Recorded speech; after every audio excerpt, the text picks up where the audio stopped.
अस्सलाम वालेकुम जनाब, आज हम आपको अपना स्टेम सेल बेबी जिसने नेचुरल कंसीव किया, इनका हमने स्टेम सेल इनके हस्बैंड का किया था या वाइफ का किया? वाइफ का, खातून का किया हुआ था।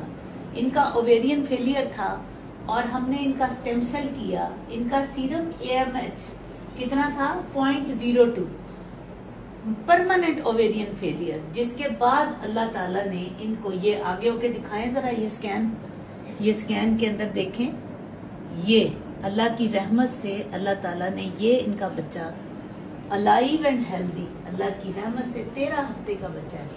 ये इकरा जरा दिखाओ, ये जिसमें कार्डिक एक्टिविटी भी आ रही है और बिल्कुल सही बच्चा अल्लाह की रहमत से मूव करता हुआ बच्चा आ रहा है नजर। ठीक है, इनका ताल्लुक जो है वो पेशावर से आगे कोई रिमोट एरिया था, वहां पे था। MR नंबर इनका बता दें जरा, क्या था? 8102। और ये सरगोदा का MR था या लाहौर का था? सरगोदा का। SGD 8102। और इनका हमने स्टेम सेल किया। स्टेम सेल के बाद इन्होंने अल्लाह की रहमत से पेशावर में बैठ के कंसीव किया अपने हस्बैंड के साथ। और ये एक मिरेकलस बेबी है।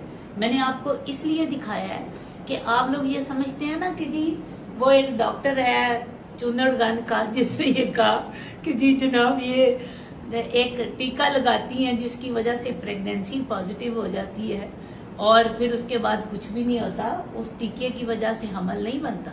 अगर आपको भी ऐसा टीका बताऊं तो आप भी वो टीका लगा लें और आप भी पेट में हमल उनके डाल दें।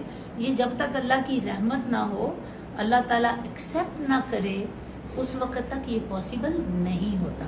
ठीक है, तो इसलिए आपने ये ख्याल रखना है कि व तुइज़्ज़ु मन तशाओ व तुज़िल्लु मन तशाओ।